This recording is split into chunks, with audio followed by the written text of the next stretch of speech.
Hey, it's David Weiner, writer, director, producer of the In Search of Darkness trilogy and the upcoming In Search of Darkness 90s and In Search of Tomorrow, and a guy who's constantly on eBay trying to reclaim his childhood one toy at a time. And you are listening to The Oblivion Bar. Welcome to the Oblivion Bar podcast with your host, Chris Hacker and Aaron Knowles.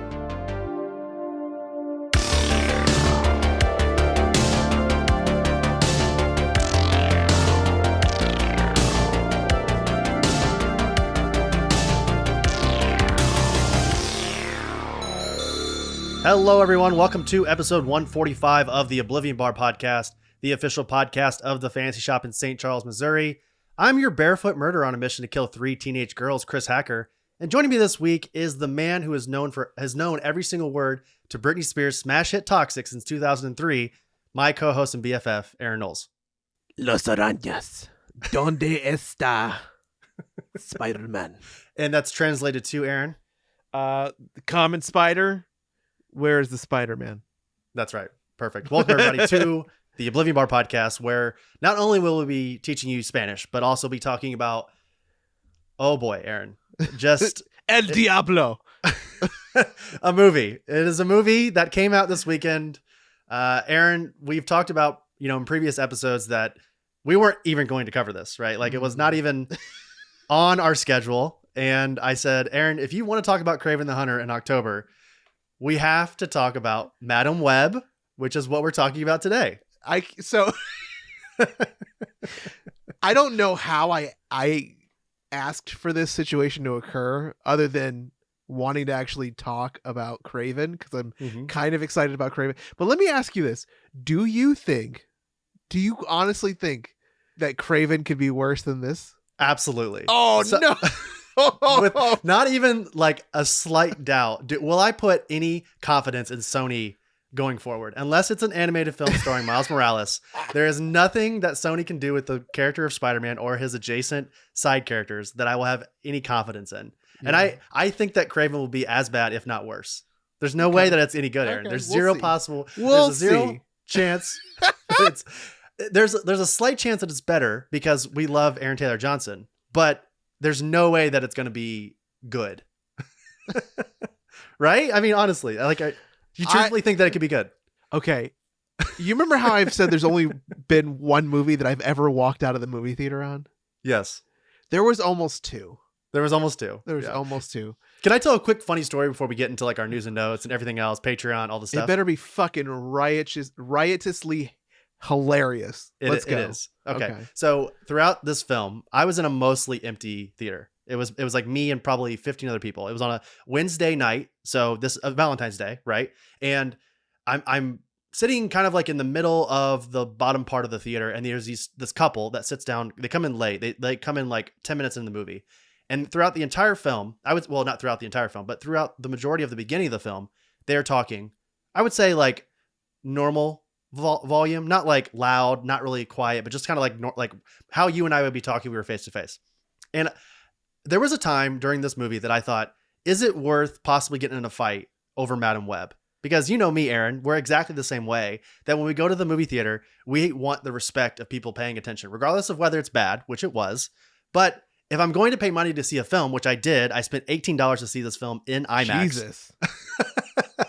On opening night, who's the idiot here, really? But like, truthfully, gotcha. Not only does that piss me off, but now I have these two yahoos over here talking at a normal volume, just having a normal conversation.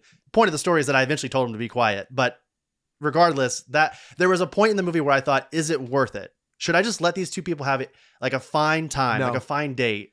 No.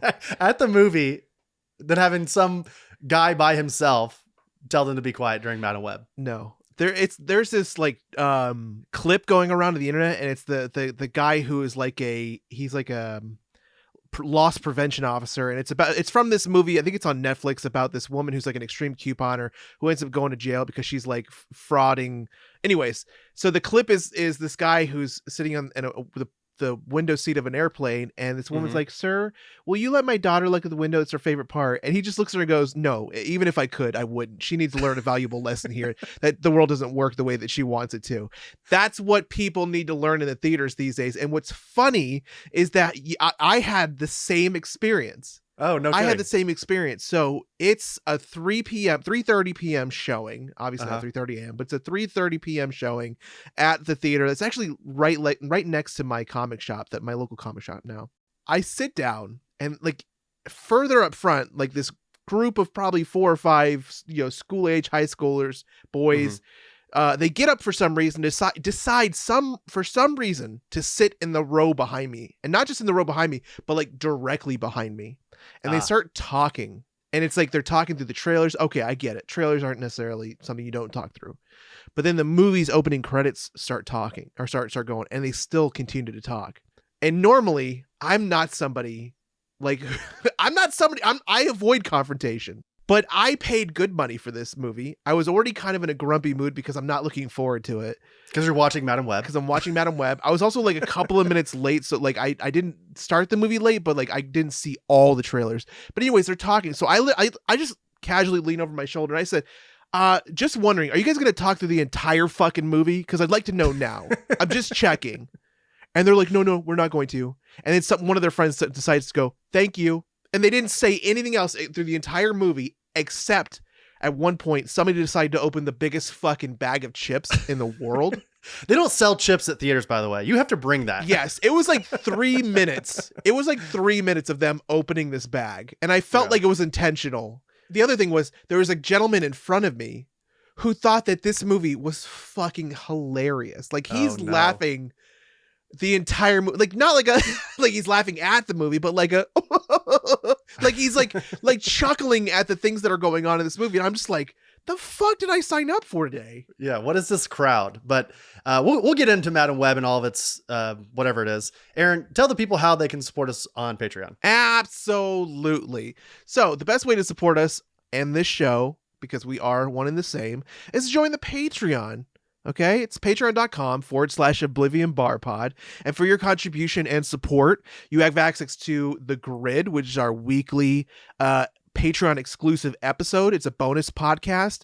It's basically the Oblivion Bar after dark. It's unformatted. Stream of consciousness. It's a stream. Yeah, it's mouth vomit. It's like word diarrhea. It's just like where we talk about anything and everything from our relationships to our jobs to the shitty movies that we've watched or the great movies that we didn't cover on the show. It's really a kind of just it is what it is called The Grid, because it's the sandbox. It's our world to play with. Yeah. You also get early access to transcripts from the episodes, so you can see what we're going to be talking about. Early access to the actual main episode, so you hear it before anybody else. And you also get a special shout out at the end of each Oblivion Bar episode, which you'll hear later on that I'll do. It's really the best way to support the show. Chris and I pour everything back into the show, and we just want to make this show better because we love it.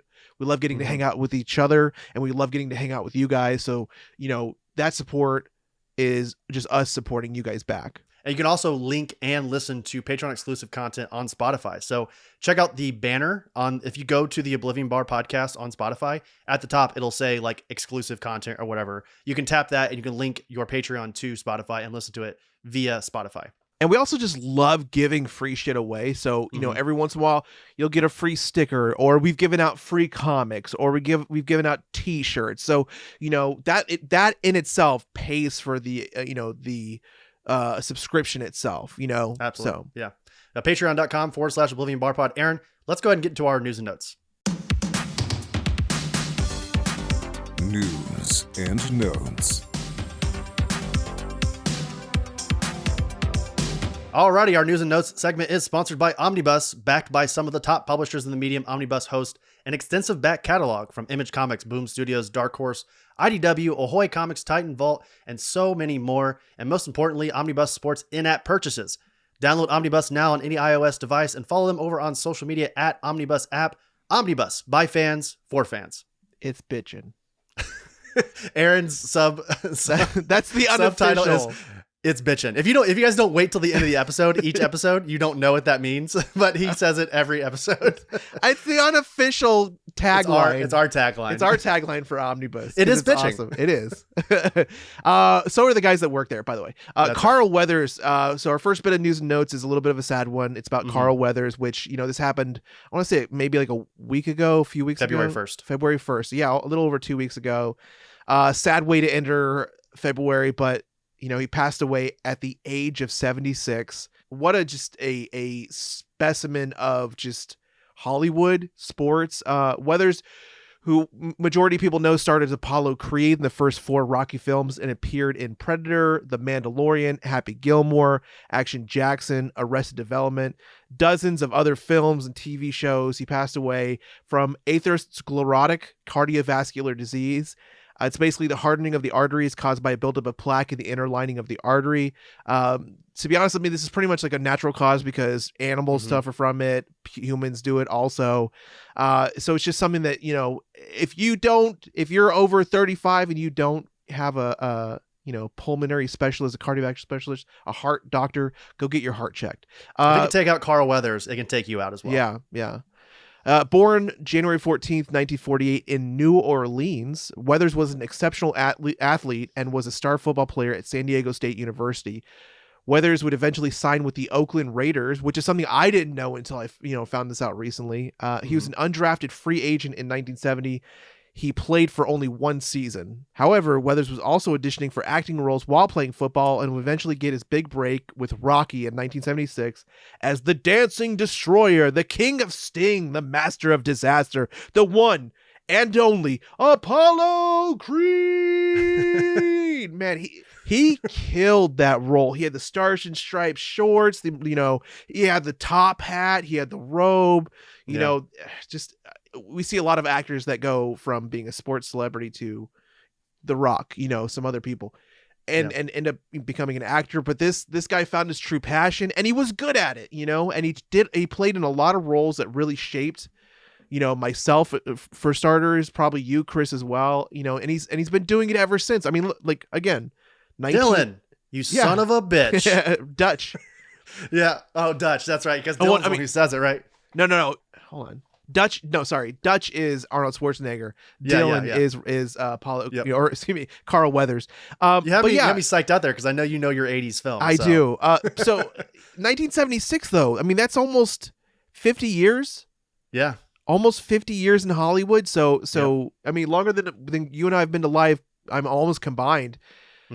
He's been changing the world in his roles, and so it's a sad time. I mean, but I think that's what we need to kind of we need to start accepting as we get older. We start losing people that changed our childhood, which is happening a lot more than it used to. Yeah, sad realization. Absolutely. Aaron, do you have a favorite role from Weathers, particularly like of all those you just listed or otherwise? Is there a particular role from Weathers that you appreciate more than the other? I would say obviously Predator is a huge thing for me. Love him in Predator. Yeah. And then also, I mean, believe it or not, as somebody who's not like a huge like sports gamer or sports movie watcher, I've seen plenty of them, and honestly, Carl Weathers' role as Apollo Creed it was phenomenal. It was amazing, and he's still making an impact with the Creed movies that are going on. So that's like a lasting, what do you call that? That's a legacy. Legacy. Thank you. So. Yeah. What about you? Like, what's one that stands out for you? Yeah. I mean, obviously Apollo Creed is definitely top of the mountaintop. That's pretty easy. But I guess if I had to give a couple dark horses, Mandalorian, he's great in that. He actually won an Emmy as a side character for that. Playing Chubbs in Happy Gilmore. Yeah. I mean, I think truly as a kid, it's all in the hips. It's all in the hips. Gotta get a little taparoo, a little taparoo. That's probably my very first exposure of Carl Weathers, believe it or not. It wasn't Rocky, it was actually Happy Gilmore, because as a kid of the 90s growing up, I was watching Adam Sandler films and he was in that, and I actually to this day I have not seen Action Jackson, believe it or not, so that's gonna be something I'm gonna watch because I'd never heard of it. I know he stars in it, but yeah, no. And then of course Predator is my all-time favorite action film, so it's very sad that we lost Carl Weathers. It seemed kind of out of nowhere because he had a Super Bowl commercial with Gronk for the field goal kick for FanDuel. And then obviously that had been playing leading up to the Super Bowl. And then when the Super Bowl aired, obviously Carl Weathers had already passed away. And they actually had like a little thing where he had, whatever character he was playing in the commercial was kind of just standing there with his arms crossed, and it had, Carl Weathers with his, birthday and then, his past date. So definitely going to miss Carl Weathers, going to miss him just, as an actor and as an influence in, the media and all of those things. So Ron, come on! What's the matter with you? Tomorrow. Let's do it tomorrow. There is no tomorrow. There is no tomorrow. There is no tomorrow. Let's move on to our next bit. We kind of spoke on it a little bit here, but we got a bunch of new trailers for upcoming 2024 movies during Super Bowl 58. So Aaron, we're going to go down the list here, talk a little bit about each one and kind of just what we took away from it. Some of these are going to be more, our speed than others, but starting us off here, we have Inside Out 2, which releases on June 14th. A few of Riley's more familiar emotions pop up, but there's one new one, Anxiety, voiced by Maya Hawke. It's clear that Riley has grown up since the original film. And as everyone knows, that's not easy to do. A lot of times as we grow up, that ever so wondering feeling of anxiety crops up as we get into our preteens and into adulthood. Aaron, we actually watched this trailer before recording here. What were your thoughts while watching it? I don't really care. I love care. the first one. The first one like had me bawling. Yeah. Especially when they lost the elephant Bobo or whatever the hell his name was. Like I was an emotional wreck. But yeah, it's I don't know. Is it a Pixar thing or is it an Inside Out thing? Because Pixar's been cool. We've been cooling on Pixar for a while. Yeah, it's an Inside Out thing. I don't have a lot of Pixar films. There's not a lot of revisiting it. Revisiting those worlds. I mean, other than like fucking Coco. Toy Story. I love Coco. I love is Moana Pixar? I think that might just be Disney Animation. I think, but yeah. But Inside Out first one is good. Yeah, no, yeah. I agree. Yeah. So I mean, I don't know. We have very much cooled on the Pixar crazed brand, but they still got some good stuff. I mean, Moana is it's a vibe, man, as the kids say. It's a mood. I think Moana is Disney animation, but I do love it too. What else? I'm not gonna lie. As much as it's I don't know if this is a hot or a cold take. I'm not sure anymore. I liked Lightyear, but Lightyear was a cool movie. Take. Yep, we reviewed it here on the show, and I think we both kind of enjoyed it. But I think the main complaint with Lightyear was that we weren't really sure who it was for. It was a little more grown up. It was a little more streamlined because it was supposed to be the movie that Andy saw when he bought it inspired the craze of the Buzz Lightyear toy line when from the first film. So yeah, it was. I don't know. I'm kind of excited, but it may not be one that I go and check out. I don't think it's one that we need to review. We're definitely not reviewing it for sure. But up next, Aaron, we have A Quiet Place Day 1, which releases on June 28th. So just a couple weeks later. This is the spinoff prequel that's being directed by Michael Sarnoski, previously directed the neon film Pig, starring Nicolas Cage. And the cast includes Lupita Nyong'o, Joseph Quinn, who we'll talk about here in just a moment, Alex Wolff, and Jaimin Hansu. So I know, Aaron, you're not like a giant fan of The Quiet Place. Like you're notoriously, for some reason don't Why do you hate good The Quiet things? Place. And also Emily Blunt, for some reason, like you hate both of these really awesome things. I don't hate Emily Blunt. I've never said that. Why do you hate beautiful Aaron? things? Why do you hate Emily Blunt? Tell the people why you don't like A Quiet Place. There's one main reason that always cracks me up. It's a stupid ass plot hole. You could drive a minivan. Yeah, it's like a fucking Acme fucking train tunnel that somebody painted on a fucking rock wall. I don't understand if they know that being near a waterfall stops the creatures from hearing them. Why not live next to the waterfall? Yeah. Makes you think. It's the easiest fucking answer. Well, what about, so in this trailer, we see Lupita Nyong'o, she's in the middle of a city, which people are speculating that she is like a mute, which is why she's able to survive, I guess, throughout the film. She can't speak and make she can make noise, but like not say words. And there's obviously like going after folks in the city while noise is happening everywhere. So I don't know. Maybe they pinpoint on one noise and kind of track it that way. I'm not sure. Maybe we'll find out during this movie. I mean, okay, so I'm just gonna throw this out there. This movie is just a reimagining of Tremors. Okay, Sure. I'm just gonna throw this out there. That's fair. But I am excited for it, and I'll say that, and I'm gonna justify it, I'm gonna quantify it, I'm gonna qualify it. I'm gonna say that because we have yet to understand where these creatures came from, and I'm pretty sure that they might be mutated humans. And if that's not the case, I will gladly be wrong, but I'm excited to find out the origins of these creatures, because I don't believe they're extraterrestrial. I believe that the something was brought down that changed people into these creatures. Interesting. I mean, we do see in the first movie and in this most recent trailer, like a bunch of comet looking kind of asteroids falling to the sky, and then these monsters are everywhere. But who knows? Again, you may be correct that they may zag while we're thinking they're going to zig. But speaking of adaptations and speaking of kind of reimaginings, Aaron, we also have Wicked, which is going to be released on November 27th. Aaron, you're the musical freak here. I'm not much of a musical guy myself, but the film adaptation of the hit Broadway musical has been on its way for a very long time, and we finally have a trailer. The film stars Cynthia Erivo as Elphaba. Yeah. Elphaba, okay. The future Wicked Witch. Why can't they just call Wicked Witch Wicked Witch of the West? Huh?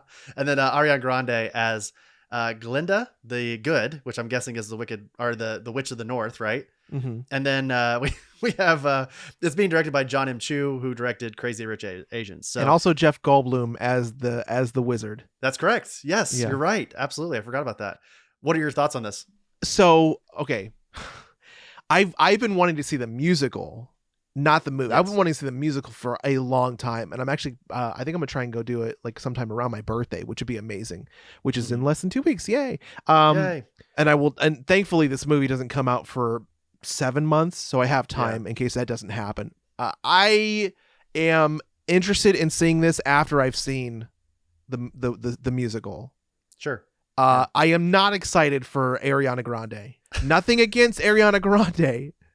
I just don't think that she may. I have not seen her in anything that proves that she has the acting chops for a feature film. She was in Don't Look Up, that Netflix show with Netflix movie with Leonardo DiCaprio and Jennifer Lawrence And Jonah Hill. Yeah, and Jonah Hill. Remember, she plays like the pop star. Yeah, sure. Yeah, I mean, Sure, yeah. again, give me a reason that she should play in a feeture film. She can sing really well. Yeah. It's funny that we keep saying yeah, because that's what she says in her music. She goes, yeah. Yeah. She sings like somebody with a really large tongue. Okay. I don't know if I can picture that, but I can see where you're coming from. Sure. Okay. I have no interest in this. None, because this looks like CGI throw up. It just looks like none of this was shot in real life. I wouldn't be surprised if most of these people are not even on the same set. And that's coming from someone who reviews superhero movies on the daily basis, or on a weekly basis, I should say. So moving on to something that I am very excited about, Aaron, I think you are as well. Twisters, releasing July 19th, starring Nipple Twisters? Nipple Twisters. What's my favorite Helen Hunt movie? You know my favorite Helen Hunt movie is Twister.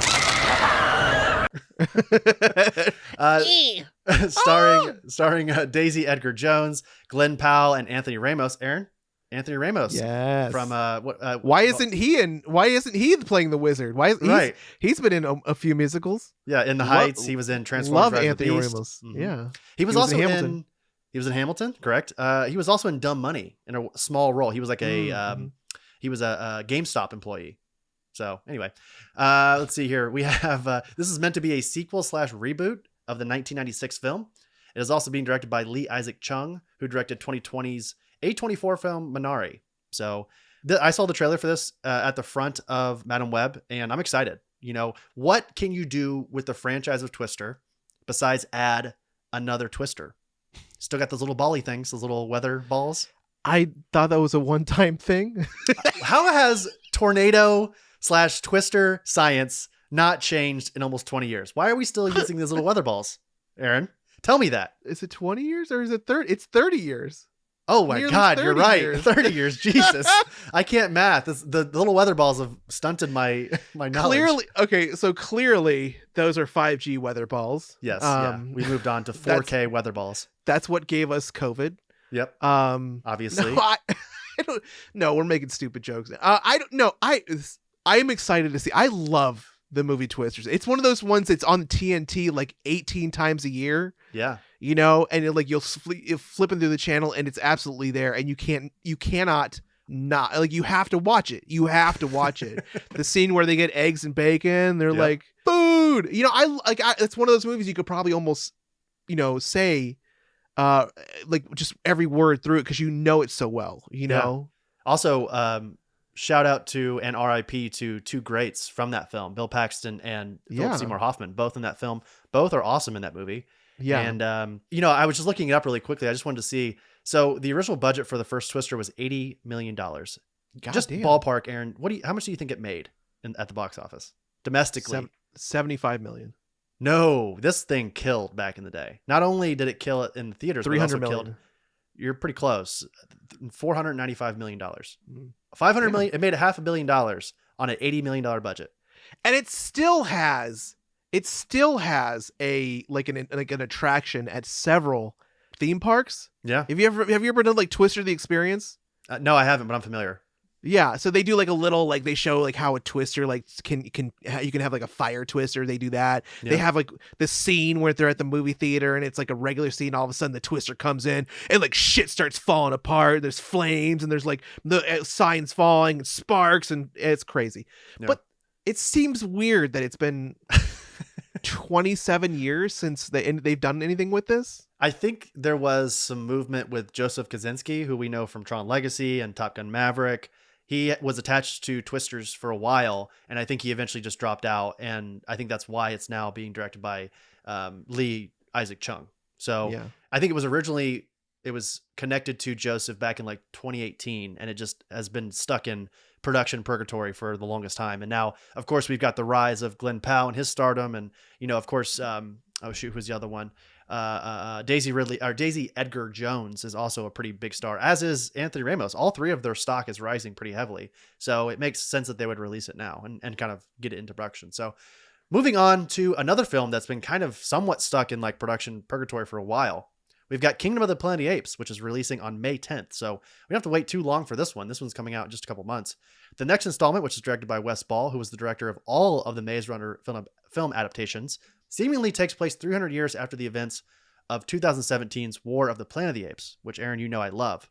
I love all of those Matt Reeves directed Planet of the Apes films. I've been trying to get you to watch them for a while now. I hope you do eventually because they are awesome. It seems like this film is where we have a new leader, Proximus Caesar, voiced by Kevin Durand, perverts Caesar's teachings to enslave other clans and search the remnants of human technologies. Noah, portrayed by Owen Teague, embarks on a harrowing journey alongside a young human named Nova, Freya Allen, to determine the future of apes and humans alike. I am excited for this movie. This is also another trailer that I got at the beginning of Madam Web, and I am pumped. I'm really, really excited for this movie. I don't know how long they've been working on this, but the CGI looks incredible. What are your thoughts? You've been kind of lukewarm on this for a while. I don't know why, but I just cannot seem to get excited for any of these Planet of the Apes films. And maybe it's because like I just don't give a shit, but also because I got so excited because I think it was Tim Burton that did the like Planet of the Apes movie with Mark Wahlberg, and I was like, I was pumped for that. I loved it. You know, like give me Planet of the Apes and then give me the guy from space who lands. There's like a time warp, blah, blah, blah. Loved all that. And I'm assuming none of that fucking counts anymore. No, it doesn't. I think that was actually in the 1960s canon. Yeah. So like, but this is new. This is the new one, Aaron. I think you would like the Matt Reeves ones for sure. Like I've said many a times, the different films. So there's Rise of the Planet of the Apes. There's War is the last one, and there's one in the middle. Dawn of the Planet of the Apes. Dawn. Okay. Do any of these previous films actually play a part into the next one? That seems to be the prevailing theory right now, is that this takes place 300 years in the same canon as those three previous films from 2017 and beyond. So because they're referencing Caesar is played by what's his name? Hold on. Andy Serkis. So Andy Serkis actually plays Caesar throughout those films, and of course they're again referencing one of the characters is named Proximus Caesar. So I think that they're saying that this Proximus Caesar is taking because Caesar acts as kind of like a revolutionary in those films and kind of like uproots the apes of the planet, kind of creates that war between humans and apes, but in the end realizes that they have to work together for the survival of all of them. And I think that this Proximus Caesar is just trying to like, again, it says pervert Caesar's teachings and basically say that apes are the superior being on Earth. So, like I said, looks good. I'm excited about it. We don't have to cover it on the show, but maybe I need to watch it just so I'm not talking shit. You would love it. You would love it. Up next, we have Monkey Man releasing on March 11th. That's just in a couple weeks. This is upcoming action thriller film, is directed by and stars Dev Patel in his feature directorial debut. Here's the synopsis, Aaron. Kid, an anonymous young man working in an underground fight club, sets out to exact revenge against a group of corrupt leaders who are responsible for his mother's death and also taking advantage of poor people. So, I've heard some people say this, Aaron. You tell me if this sounds correct. Sounds a lot like Indian John Wick. I was going to say Bollywood. Bollywood John Wick. Bollywick. This is basically what this is, because I think it's an all Indian cast as well. Yeah. So, and it's Jordan Peele is a producer, I think. Yep. Mm-hmm. Which That's true. I'm excited for this one. It looks really cool. It just looks cool. It looks dark. It looks like violent. It looks just intense. There's a scene where the guy's got the monkey mask on and he's just like, and I'm just Aaron is beating his chest right now. I was like, I'm like pumped. I'm like, let's do this. Yeah. And finally, let's get to the main attraction. This was kind of the big one. This actually came out before the game even started. We have Deadpool 3, or as it's known now, Deadpool and Wolverine, which is releasing on July 26th. It's already the most watched Marvel Studios trailer of all time, passing Spider-Man No Way Home at 365 million views on YouTube. Of course, this is the third Deadpool installment and has Wade traversing the multiverse for something. We still don't know. And this is the only MCU film to come out in 2024. Aaron, what were your thoughts? We will actually rewatch this trailer again before recording. What were your thoughts while watching it? I'm excited for it. I think it's gonna be some kind of vehicle for some. Some people are saying it's gonna bring the X-Men into the MCU. Some people are saying it's gonna introduce, potential vehicle to introduce the new villain or the new version of Kang, because Jonathan Majors is no longer supposed to be. He's out. He's Throw out him in the bin. So I'm excited. Obviously we know that there's going to be huge Yakman in there. Yakman, yep.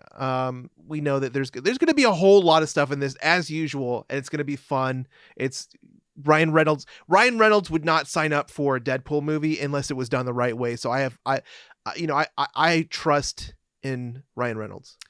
Here's the real question though, Aaron. Are we back? No. Are we so back? That's what everyone's saying. Everyone says we're back. Like the MCU is back. It used to be bad and used to be good, and then it was bad, but now it's good again. Are we back or not? I need to know, Aaron. Are we back or not? I feel like you're waiting for me to say something specific, and I can't answer this question. I need to know. Do you think are we back or not? I just need an honest answer. No, here. We're not back. Not yet. This doesn't give you any true confidence that the MCU is good again. It was never gone. We've been here. We've been here. Like you said, it does star Ryan Reynolds and Hugh Jackman back as Logan Wolverine. Some have speculated that Emma Corrin, who is casted as the lead villain, will portray Cassandra Nova, the sister of Professor Charles Xavier from the Grant Morrison and Frank Quitely new X-Men run from 2001. And we only see the back of their head, but that makes sense. So I'm very excited about this. Personally, like you had kind of alluded to there, anything that Ryan Reynolds does with this character, I'm not sick of it. I have more of an attention span and more love for the character of Deadpool in the movies than I do in the comics. Deadpool in the comics gets on my nerves way quicker than Ryan Reynolds does as the character in live action. Do you agree or? Yeah. No.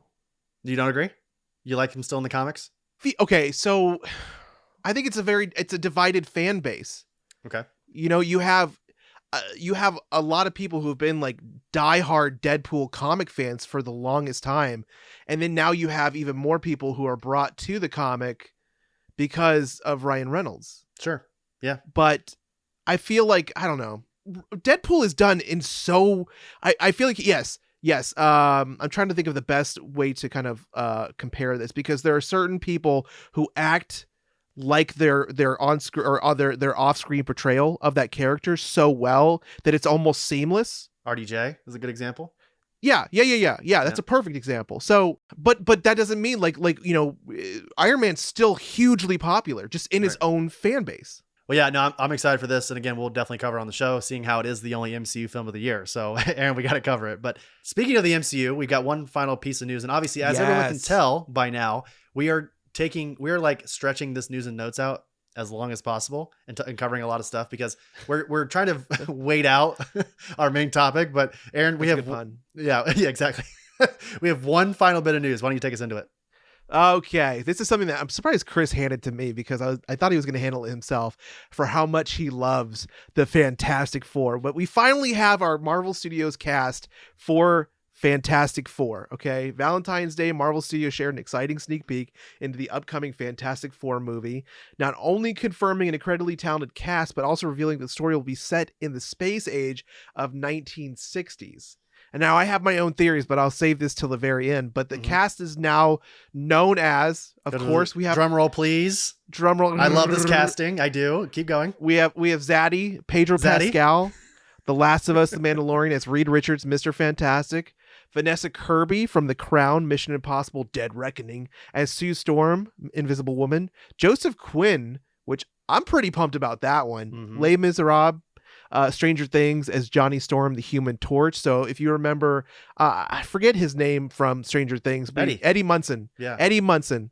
He's playing the guitar. He's playing, on top of the trailer, Metallica. Yeah. I think it's like Enter the Sandman or something. Eben Moss Bacharach is going to play from The Bear and No Hard Feelings as Ben Grimm, cousin. The Thing. Have you seen The Bear yet? No. Oh shoot. All right. That's good. You would love it. I keep telling Aaron to watch it. It's very good. Yeah. Fantastic Four is going to be directed by Matt Shackman, who produced and directed WandaVision. So pretty good there. Yeah. All right. And has directed episodes of It's Always Sunny in Philadelphia, Fargo, and Game of Thrones. The film is set to release on July 25th, 2025. Obviously holding off that there's no delays or postponements, whatever. 2 weeks after James Gunn and DC Studios' Superman Legacy. I wonder if that was planned. Yeah. It was Master of Puppets, by the way. That was what it was. Master of Puppets. That's what he has. Yep. So, Chris, I'm going to ask you this, then I'll answer it myself once I hear your answer. But why do you think the film is set in the 1960s? Well, the First Family plays best in the 1960s. They are known as the First Family. And 1963 is kind of the year that a lot of people attribute to Marvel, and also comics jumped from the Golden Age to the Silver Age, which was the birth of the Fantastic Four. And I think that those characters are so intrinsically tied to that time period because everything about who they are when they become the Fantastic Four is tied to the space age, right? They get their powers from going up into space. That being said, my thoughts, I'm trying to remember who had this theory, but it's perfect.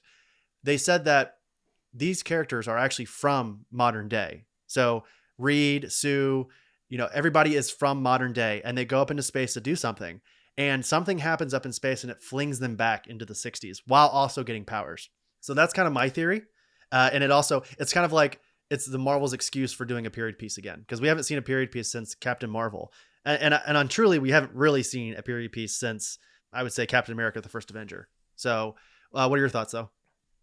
I think it's going to be the opposite. Okay. So it's going to be in the 60s and they come forward? Yes, I think it's going to be like starting in the 60s. They're going to be, you got Reed Richards. He's an amazing, brilliant mind, but it's going to be very much the Anthony Stark kind of like sure. The technology's not here yet for me. Mm-hmm. So I think he has a lot of capabilities. I think because in this graphic that we're looking at of the reveal of the cast. Okay, you mentioned that Ben Grimm is reading a specific Time magazine, I think, from, after Kennedy was shot. Yep. It's got Lyndon Johnson on the cover. Yeah. So if you look at the, well, maybe I'm wrong but I was gonna say, if you look at the picture of Ben Grimm on the wall behind him, yeah, it's a astronaut, like it is a spacesuit, a modern era spacesuit versus like the 1960s era spacesuit, which wouldn't make sense if it was my theory, now that I think about it. Well, who knows? I mean, that could just be, yeah. I mean, this is just a image, so who truly knows, right? So, but that's what I feel like. I feel like it's going to be like a family out of time, and that's what's going to bind them so close to each other, because they're not, everything they know is gone. Everything of their old life is gone because they're now these superheroes. We haven't seen or heard from them, and this is maybe like a secret space program that sent them into space for some reason. So I feel like that's what we're going to see. Yeah, absolutely. I'm very excited about this. As soon as we got the news that this was happening, I love every single one of these castings. And obviously what I'm truly waiting for is the Doctor Doom's casting, which is also, kind of why I think that these characters are actually in present day. Like, I think what happens is that Pedro Pascal knows Victor in present day. They get flung back into the 60s. They come back, and Doctor Doom has become, the leader of Latveria, has like truly taken over that whole country and has become somewhat of a force in the MCU up to that point, and they have to like go at it after that. So this is great. I'm very excited about this. So that'll do it for our news and notes. Thank you to Omnibus for sponsoring our news and notes. Aaron, we have to do it. We finally have to talk about Madam Web. But before we get there, Aaron, let's take a quick break. We'll be right back. Aaron, do you remember what it's like when we first started recording? If the world of podcasting was not hard enough to figure out, we also often experience issues with unreliable internet connections, dropped or lagging calls, or the limited recording times from the other online recording studios. Absolutely, man. We often had to re-record or invest in backup recording alternatives to make sure our show was always top-notch. But that's a thing of the past, right? That's absolutely right. Because here at the Oblivion Bar, a nerd culture podcast, we've officially switched over to Riverside.fm. Riverside.fm is the easiest way to record podcasts and video interviews in studio quality from anywhere. Bad internet connections don't affect the recordings because the platform records audio and video locally on each participant's device. The audio is uncompressed and the video is up to 4K resolution. Yeah, that's right. And they also just released a beta version of their new media board, which allows you to upload your own themes and transitions and include them in your recording on a separate track. So check them out at riverside.fm and change the way you record your podcast. That's riverside.fm and tell them the Oblivion Bar sent you.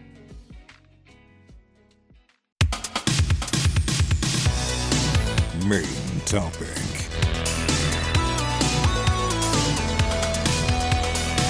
Alrighty, Aaron, here we are talking about Madam Web. Now, spoilers ahead for everyone. If you, for some reason, actually, you know what? Fuck that. If you have not seen Madam Web, don't watch it. I'm telling you right now, let's just get into our initial thoughts, Aaron. Don't watch it. Don't spend your money on this, people. I'm telling you right now. Aaron, do you agree? Yes. This is not one, we usually are like, you should go see this for yourself because obviously opinions vary and you might love it. This is not one of those cases, everybody. This movie is terrible. It really is. It really is.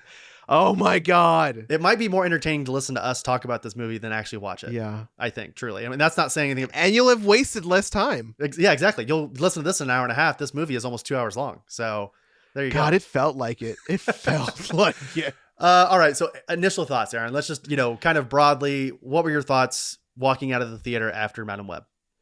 It's over. It's over. I felt like Frodo. It's done. Were there any redeeming qualities whatsoever during this viewing? Because we don't want to just dive in. We talked about this before the recording. We don't want to just lean into this movie. Yeah. It's not good. Everyone it's hard knows not to. It's going to be hard not to truly destroy this movie. But we wanted to not take a bite out of that low hanging fruit and just crush this movie. We want to talk about it. To me, no. Sure. No, that's fine. You don't have to find something. Yeah. I'm not going to try. I'm not going to break my back. I'm not going to break a sweat. I'm not going to break a mental sweat to even consider. I sat there and the most fun I had was telling people to shut the fuck up behind me. Same. Yeah, it's not good, guys. This is just a chopped up movie in post. Whatever they had original plans for this movie were destroyed sometime in 2022, which we'll talk about.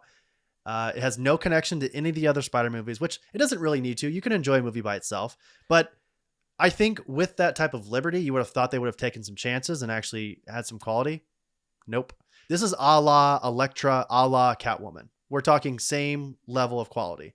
It's just, it's bad. But we're going to cover it. We're still going to cover it. So, Aaron, why don't you give us a summary? Cassandra Webb is a New York City paramedic who starts to show signs of clairvoyance. Forced to confront revelations about her past, she must protect 3 young women from a mysterious adversary who wants them dead. Yeah. So, like we said, Sony began development on Madam Web to be included in a shared universe in September of 2019. It was announced at the end of 2022 that director S.J. Clarkson that it is actually in its own universe, which is fine. That's kind of a red flag, but we're in the multiverse era of superhero films. So like truly it doesn't matter what universe this takes place in because they could just do a flip. Not to mention Madam Web is literally the center of the Spider-Verse. Like she could do anything. So the film was review embargoed by Sony up to the release. Madam Web has since received universally negative reviews from critics and audiences. Star Dakota Johnson even admitted that she still has not seen the movie. And this film is loosely based on the Book of Ezekiel storyline from 2004's The Amazing Spider-Man 506 to 508, written by J. Michael Straczynski and illustrated by John Romita Jr. 3 issues? 3 issues of this entire story. Again, loosely based. There are elements of like Spider-Verse because Madam Web has a kind of a big role in that. I want to say it's not Brian Michael Bendis. I want to say it's Dan Slott wrote that first in like Spider-Verse storyline. And Madam Web plays a big part in that storyline. So Aaron, before we get into the budget, was this a good looking movie to you? Like, did any of this? No. Okay. Same. I just want to check because there's not truly even one scene in this movie that I thought was like convincing in terms of CGI, right? Everything about this looks bad, like truly horrific. Godzilla -1 did it better for less. Yeah. This movie cost $80 million. And I think didn't Godzilla -1 cost like 20 million? It's like 15. Yeah. It's something like crazy like that. 15 million. Wild stuff. Madam Web looks like it'll finish second in the domestic box office right behind Bob Marley's biopic One Love this weekend, with an estimated domestic haul of $26.8 million. Aaron, that is currently slotted to be the worst opening of any Spider-Man related movie of all time. Why don't you go over that next bit of news? Because it's pretty, we're seeing a trend is I guess all I'll say. Yes. So in this current Sony Spider-Man adjacent universe, 2018's Venom earned $80.2 million in its opening weekend. Venom 2, Let There Be Carnage, or as I like to say, Let There Be Carnage, our stinker of the year in 2021, earned $90.3 million, and Morbius earned $39 million in its opening weekend in 2022. And didn't they fall for It's Morbin Time re-release? That's right. Bullshit. Yeah. God damn you memesters. It's truly, I think that like the big banner, if I'm seeing one kind of theme throughout this movie, it's that it's worse than Morbius. This is worse than Morbius. Like I would rather watch Matt Smith dance with his shirt off and like go in and out of a very terribly CGI'd vampire face than watch this movie again. Correct? Like, do you agree? Yes. I was gonna say, do you think this is better than Morbius or no? No. This is again, I've only ever walked out of one movie and it almost became 2. At what point in the movie did you start to feel like you were going to walk out? Probably the first opening scene. Okay, so in the opening scene, we see Cassie's mother in the I think Peru is where she's at, and she's studying spiders in the Amazonian rainforest, and it's a pregnant woman. Yep. In the middle of the Amazon, looking for spiders that secrete a special venom. That makes no fucking sense. Mm-hmm. It is that is far worse than any comic book logic I have ever heard in my entire life. And then this guy who apparently she trusts with her life, who she apparently didn't know was like plotting against her, who's like has like a secret mini camera, is like taking pictures of her work. Like, come on. Yeah. Which we actually never find out why he wanted that. We never find out actually why he wanted all the spider stuff. And he eventually kills Cassie's mom, right? Accidentally or otherwise. It doesn't matter. But then the, what do they call them? The Las Arañas. They save Cassie's mom. I'm forgetting her name now. We're just going to call her Cassie's mom. They save her. Cassie's mom does not have it going on. Nobody knows what's going on. They try to save her life. They fling through the Amazon and put her in this like water. No, they don't fling. Oh, let's get that straight. Yeah. There's no thwipping. Not a single time. Okay, so you know how there's this joke about Spider-Man and how he'd be worthless in like the farmlands? Yeah. Put him in Kansas, see what happens. Yeah, send him to Kansas. What's going to happen? Because it's like literally a guy in a Spider-Man suit running around, like just running around.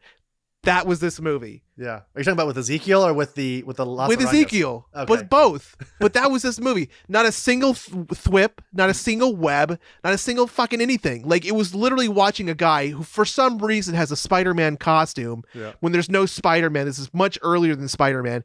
Fucking, like, running around the subway. Like, literally crawling and running around the subway. And, like... Sorry, I have so many things to say about this movie. I've had so much time to think about it. Well, here's the thing. Here's my main issue with Ezekiel, outside of the fact that he's barefoot for no reason in this movie the entire time. Like, he has no reason to be barefoot outside of the fact that he's barefoot in the comics. Which, to be honest, everyone, as a comic reader, I don't remember why Ezekiel is barefoot in the comics. But the thing that really bothers me about Ezekiel is that his motivations are nebulous at best, but also. Thank you. But also, his costume is Spider-Man. It's a Spider-Man costume. Yes. And we see the birth of Peter in this movie. Yeah. Thank you. Okay. Yes. So that was another thing. Okay. I'm just going to say this. There is a line that Ezekiel states many times in this movie, especially when he's threatening the life of the one employee that he apparently pays with his massive do we even get her name? I don't think we get her name. No. So the entire movie he's threatening his like hacker computer user, and this is like the 90s, and she's got like some like fucking 2003. 2003. She's got some amazing computer where she's hacking the CIA. She's hacking like cameras and things like that. She's got like facial recognition in 2003. And he's like, I have not built everything to lose it because of your incompetence. Like, we have no idea what you've built. The only office we ever see is the one apartment that he's banged some CIA agent in and then poisoned her, which kudos to her for being an older CIA agent who is very attractive and could get it, and apparently did get it. You know, she got it. And then, but she got murdered for it. And also, why is he like telling her about this incredibly crazy dream and talking about death after hooking up with her? Thank you. That is not pillow talk. This is not pillow talk. No, not at all. You know, so like that to me that was one of the most glaring things of this movie is we had a villain. So in this era of amazing villains, we have become a society where we can craft an amazing backstory for just about any villain. Yeah. Whether it's Thanos, whether it's Killmonger, whether it's, you know, I almost said I was gonna say the fucking villain from Batman v Superman, but like that doesn't count. Lex Luthor. no, Lex Luthor. We already got him. Doomsday has a better backstory than Ezekiel. But it's like he all he says is like, I have not built all this so that you can take it away from me, so I can be murdered by 3 young girls. What are you talking about? Your condo in downtown Brooklyn? Right. Like, nobody knows what you've built, man. Nobody knows what your struggles are. Like, you have no backstory. You have no reason to do this. You're just a dude who made a really bad suit, can climb on walls, and is running around fucking New York. He's essentially just a bad Spider-Man. Just like he's just bad Spider-Man before Spider-Man. Yeah. And it's like, it makes no sense. And then another thing is like, we don't see like, so like we go back to Peru at one point so that Cassie can sow her oats, and she sees one of these Las Arañas guys, but apparently he had to leave the jungle and get a real job because he's actually dressing like a professional adult now. Yep. Like, I don't get it. Like, none of this makes sense. Yeah, and I'll tell you this, Aaron. I can kind of surmise my thoughts on this film in basically 2 genres. My 2 least favorite genres as of today are Spider-Man movies without Spider-Man in it. And no, I'm not counting the baby that was born at the end of the film. And films that portray Sydney Sweeney as a 16-year-old girl when she is clearly one of the hottest women in the world at 29 years old. Those are my 2 least favorite, because not only am I watching a bad Spider-Man movie, but I'm also having to witness Sydney Sweeney, who is, again, one of the hottest women in the world, portraying a youth, a preteen. Let's talk about the girls. Talk about the girls. Well, actually, do you want to talk about when we get to the cast? Let's talk about the director runtime really quick. We'll get back to the girls. Okay. So to talk about the director. I'm about to go in a fucking fit, man. The director is S.J. Clarkson. This is Clarkson's first feature film that she's directed, but she's also directed Heroes, House, Dexter, and Ugly Betty. Now, I enjoyed Heroes, but Heroes failed miserably. I enjoyed House. House is amazing. Dexter, I haven't seen much of it, and then I've never seen anything about Ugly Betty. So I love Dexter. I think the episode that she directed was in season 4, which is kind of essentially where the decline started for Dexter. Like Dexter was shocker. incredible until season 4. Runtime of the film, hour and 56 minutes. Yep. This is the longest running film in Sony's Spider-Man universe. And I'm going to tell you this, man. I was sitting there just waiting for it to be over. Like, I'm like, I kept looking at my watch. I'm like, God, we're 2 hours in. It doesn't feel like we've even broke the surface of the story yet. Like, it just felt like it was forever. So the first half of the film is a fucking slugfest. Like, it's very slow. Yeah. And then when we get to the second act, where we kind of meet like Mary Parker and Cassie starts to experience her powers, we meet the 3 girls. That's where I genuinely think it starts to pick up a little bit. And I'm starting to like somewhat kind of enjoy what's going on a little bit. But then we get into the third act and it just nosedives way past act 1. Yeah. Into just one of the worst. So I want to quickly revisit where, again, this took a shit from me, which was scene 2 or whatever, when we first meet Cassie as an adult and she's rushing to the rescue of somebody in a car. With Uncle Ben in the back. But here's where so she, or no, or maybe I'm, okay, sorry. I'm talking, let me get to the next thing. You know, the one where she falls in the water and dies and drowns. Oh, sure. Okay. So this is like, yeah, Okay. going into the second act. Yeah. Yeah. Okay. So she has expressed no powers yet. Bonks her head. And I'm going to tell you this, in any situation, the fire department is going to secure that vehicle before any of the paramedics attempt to make a rescue. Aaron, stop putting so much logic into it. Not in any world. I don't care what Spider-Man fucking universe you're in. Do the paramedics rush in before the fire department has an opportunity to pin down the car so it doesn't slide off the fucking bridge? I'm just saying. Okay. Yeah. Let's get in the cast now. Okay. Okay. So the cast is Dakota Johnson as Cassandra Cassie Webb, Tahar Rahim as Ezekiel Sims, Sydney Sweeney as Julia Cornwall, Isabella Merced as Anya Corazon, Celeste O'Connor as Maddie Franklin, Adam Scott as Ben Parker, who I love Adam Scott in just about everything. Yeah, absolutely love Adam Scott. Yeah, Emma Roberts as Mary Parker. Random baby at the end of the film, is Peter Parker, Spider-Man. Yeah, we had to credit the baby because that is Spider-Man. Spider-Man is in the movie, so that's pretty cool. Do you want to talk about the 3 girls really quick? Do you want to talk about Sydney Sweeney, Isabella Merced, and Celeste O'Connor? It's all negative. Do you mind? Yeah, I'm fine with that because I've said many times I'm a big Sydney Sweeney fan, and I think she's great in Euphoria. And every other film that I've seen her in, she is horrific. I don't understand how she is this bad at acting. I don't know if I necessarily blame it fully on her because the films that I've seen her in were all bad films. Anyone But You, this. She's also in a film called Reality where she's not bad, but she's not great either. So what are your thoughts? Okay. Carly went and saw this with me. Okay. Carly is Aaron's wife for everyone at home, Yes. in case your first time listening. So I went and I asked her when we got out of this film, I said, "Are you not offended as a woman?" Okay. And she said, what do you mean? And I said, this movie portrays teenage girls as the worst stereotypical teenage girls I have ever seen. I don't 1990s teenage girl. 1990s teenage girls. I don't give a shit how teenage girl you are.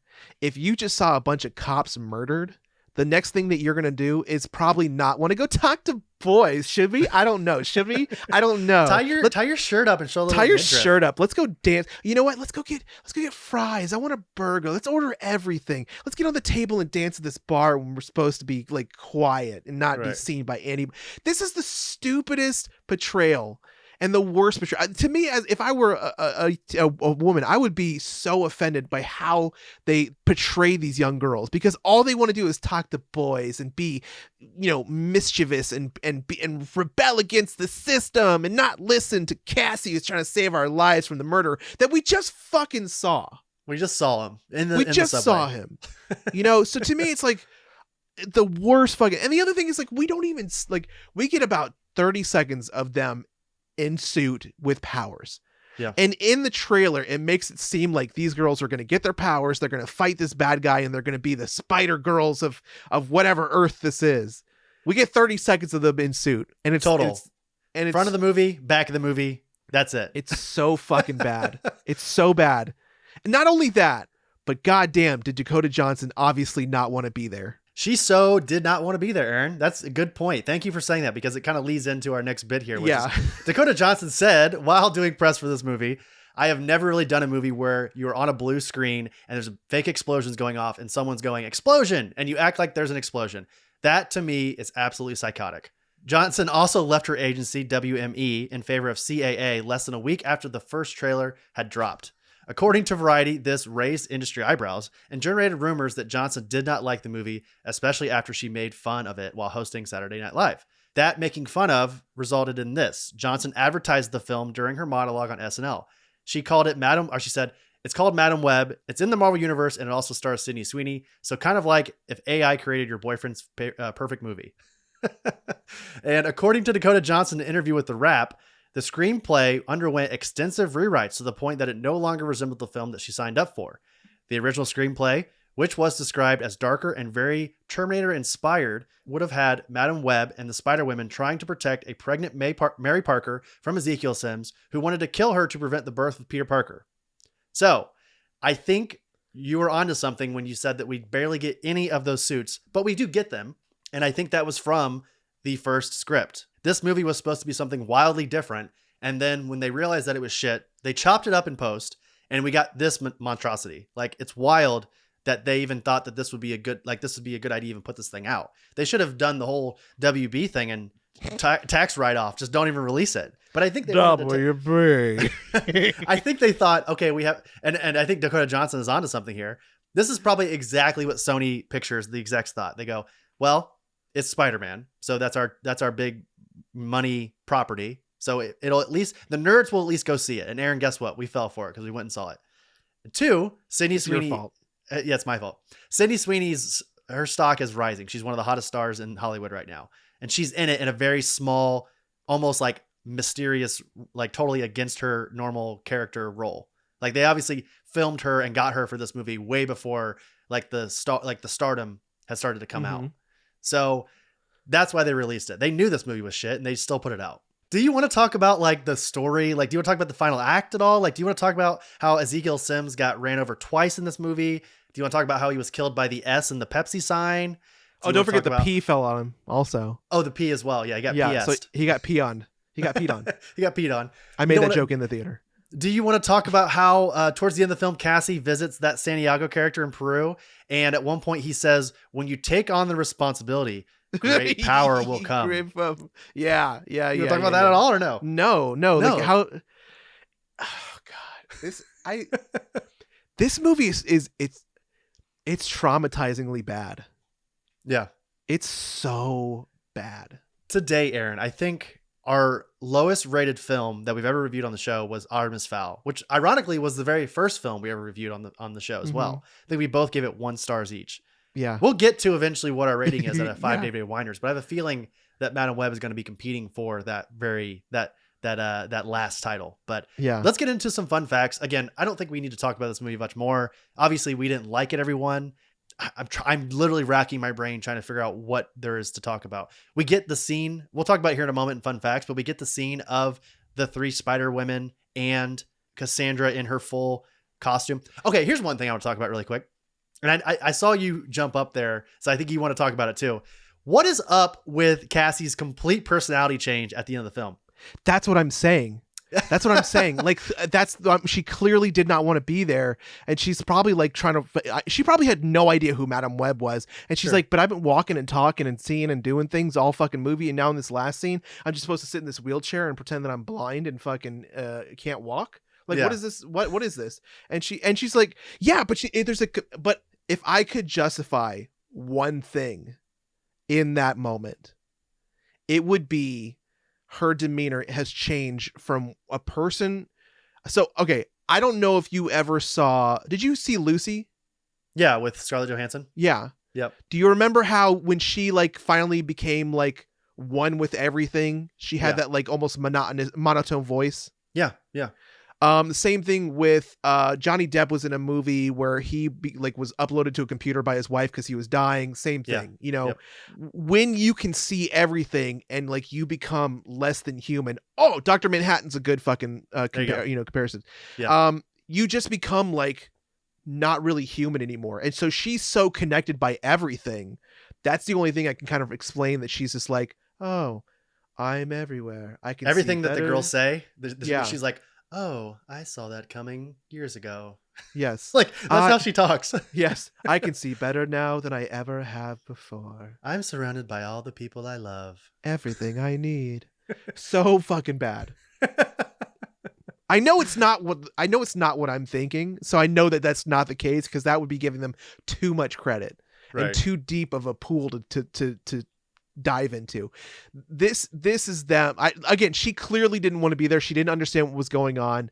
It didn't make sense. I think, again, just the complete e-break into a new personality just kind of blew my mind, and kind of the reason why she became blind at the end of the film. What was it? How did she get hit in the face? She what got her in the hit face? with a firework when she fell in the water. A firework, like right in her eyes, knocked her right in the head. Okay, that's right. Yeah. The So thing why I would didn't she be understand, paralyzed though? that's what I was trying to figure out. How did she get paralyzed? Maybe she hit something on the way down, but I don't remember her. Again, we're trying to explain the script. Yeah, but that was the thing that was kind of questionable the entire time, is going into this movie. I'm like, how the fuck is she Madam Web? Madam Web's supposed to be like an older lady In a wheelchair. and in a wheelchair and blind, and they gave her the biggest fucking glasses I've ever seen. Let's talk about it. Aaron, let's go over some fun facts. Why don't you take us here? All right, so towards the you already said that one. Yeah. Epic Games strongly refused to collaborate with this. Epic Games, who There's a sells Family out, Guy skin for Fortnite, everybody. I'm just gonna put that who out there. sells out to everything, Yeah. strongly refused to collaborate with this film and Fortnite due to its unfavorable drastic changes made during reshoots. That's fucking funny. That's funny. Yeah. Sydney Sweeney and Zosha Mamet previously starred in the A24 film Under the Silver Lake, together with previous Spider-Man actor Andrew Garfield.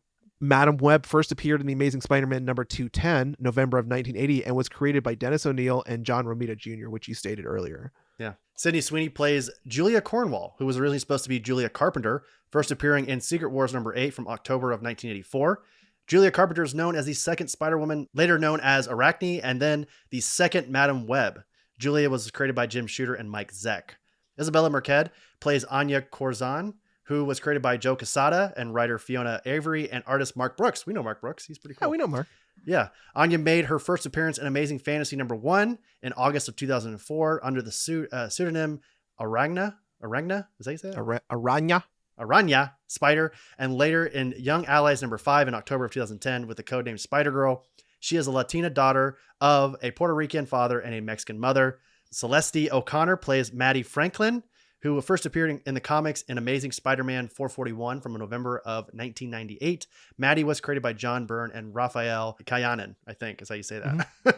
Las Arañas translates to, Aaron? Common spider. Common spider.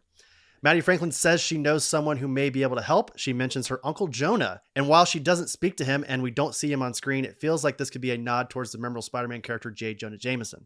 What are we going to call this guy? Dr. Octopus. That's crap. Science Squid? Crap. Doctor Strange. That's pretty good. But it's taken. Wait, I got it. Dr. Octopus. Julia, Maddie, and Anya head to the diner and lay low. You mentioned this, Aaron, being crazy teenagers when Ezekiel is hunting them down. However, it is not just any diner. It is the 4-Star Diner, which is a nod to the Marvel Comics. During his college years, this was the location that Peter Parker used to frequent with his pals. And in the final scene of the film, when we see Cassie sport her Madam Web costume, it takes heavy influence from Amazing Spider-Man, the animated series. Basically the same exact costume. And it is so... at one point, we get a close-up of her hand, and it looks like a Halloween Town costume. Like, it's not even like form-fitting. It looks, you can see like the stitching on the side. She's got these giant 1980s glasses. She's got red lipstick on. It's wild stuff, everybody. Just don't see this movie, period. Like, we've told you, don't blame us. If you go see it, just know that we tried to tell you not to go see it. So, Aaron, final thoughts on Madam Web. Bad. It's bad, y'all. That's it. We're not going to keep bragging on this movie. It's not good, everybody. It's Just not don't even go see fine. it. It's not even fine. Out of 5 David A. Weiners, Aaron, as everyone knows by now, David A. Weiner, our Lord and Savior, director, producer, filmmaker of In Search of Tomorrow, In Search of Darkness. We've had him on the show many a times. Aaron, what are you going to give out of 5 David A. Weiners, Madam Web?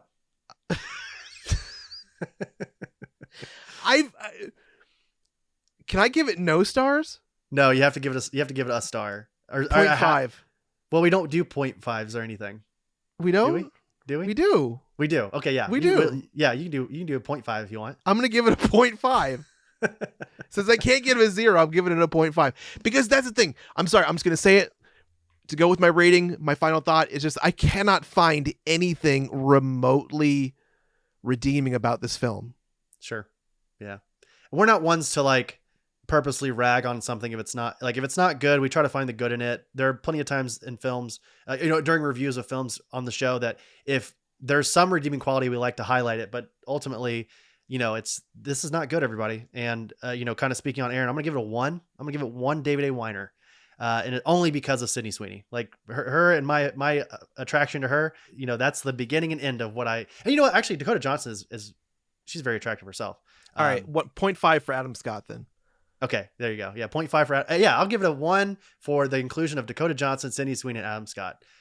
Yeah, and you know what? When you include Uncle Ben and Mary in this universe, in this movie, in this story, that just makes your universe seem so fucking small. I hate when they do that. I hate when you bring in a character who has nothing to do with the mythos, or I won't say with the mythos, but has nothing to do with the actual story, and just include them because audiences will know who that is. It makes your universe seem small. Like, New York is a big city. There's no reason why Cassie and Ben need to know each other. And not to mention, part of the allure of Spider-Man is the fact that he is just a normal person. He is just a normal kid who accidentally gets bit by a spider and becomes Spider-Man. Like, that's his whole thing. With great power comes great responsibility. So to like tie in all of this like mythology and all of this like predetermined, whatever, it just makes it more boring. I don't know. Again, 1 star. 0.5 from Aaron. That'll do it from Adam Webb, everybody. Let's get into a segment that I actually enjoy. It's one that I've been missing here. We haven't done it in quite a while. It is Aaron's Arcade. It's time for Aaron's Arcade. What's up? Welcome to Aaron's Arcade. Aaron's Arcade is sponsored by G Fuel, whether you're a casual gamer, a content creator, an everyday Joe, or an esports pro. G Fuel sugar-free, antioxidant, and vitamin-fortified, focus-enhancing, and high-performance energy products will give you the edge you need to fuel your grind. While stocking up at gfuel.com, use your code OBP at checkout for 10% off your entire order. Once again, use our code OBP at checkout for 10% off your entire order. And today's Aaron's Arcade is about a glorious television show from the early 90s that I didn't know that I needed. I walked into my local comic shop this week and I was like, what's that? And I saw in their case this amazing box set, this DVD box set of the show Viper. And if you don't know what Viper is, just go and Google a Dodge Viper. This is a show that's built around that particular car. And let me read you the synopsis real quick because it sounds crazy. Like, just think of Knight Rider, but not a smart car nor a fuel efficient one. Okay. It prowls the streets in the pursuit of justice. Its origins are secret. Its technology, 21st century. Its existence, officially disavowed. Its presence, undeniable. The perfect weapon for an imperfect future. Viper! The action-adventure TV series Viper follows a special task force set up by the federal government to fight crime in Metro City, California. Perpetually under siege from one crime wave after another, the Viper team relies on the Defender, an assault vehicle that masquerades as a Dodge Viper RT-10 Roadster and coupe. So basically, they take the same kind of idea of Knight Rider. They find a guy who has like no memory. They basically give him, new identity. They put him in this car. This car is amazing. It's got like active camouflage. It's got a little drone that comes out of the roof, and that's really about it. But it's still really cool. It's still a fucking cool TV show. And it's just, it actually had it was so like, it was only 4 seasons, but it was successful enough to actually have a spin-off called Manta, which is about a guy in a wheelchair who creates almost an Iron Man like suit and fights crime.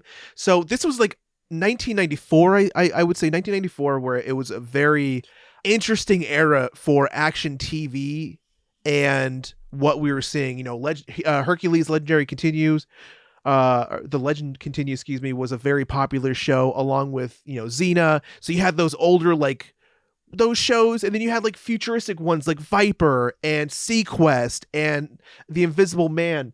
And these shows were almost so like realistic, like surreal, but at the same time had a nice little twist. And Viper was really cool because it came out around the same time that the car came out, and they created an entire almost lore behind this unnecessarily powerful car.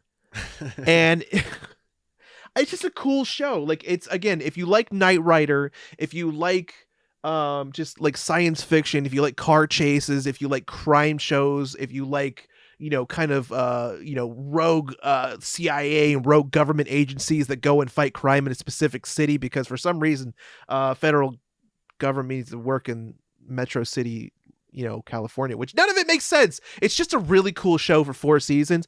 Check it out. Keep looking back on the Oblivion Bar podcast website. I am going to do probably a season by season run through of it for you guys. And I'm really excited because, again, this was very much an impulse buy, which I'm guilty of all the time. And I'm so excited to watch it and bring it to you guys. So if you haven't heard of it, check it out. But up next is actually my favorite part of the show. We haven't heard this segment in so long, but I love hearing my best friend talk about comics and stuff. Here comes Chris's Corner. It's time for Chris's Corner.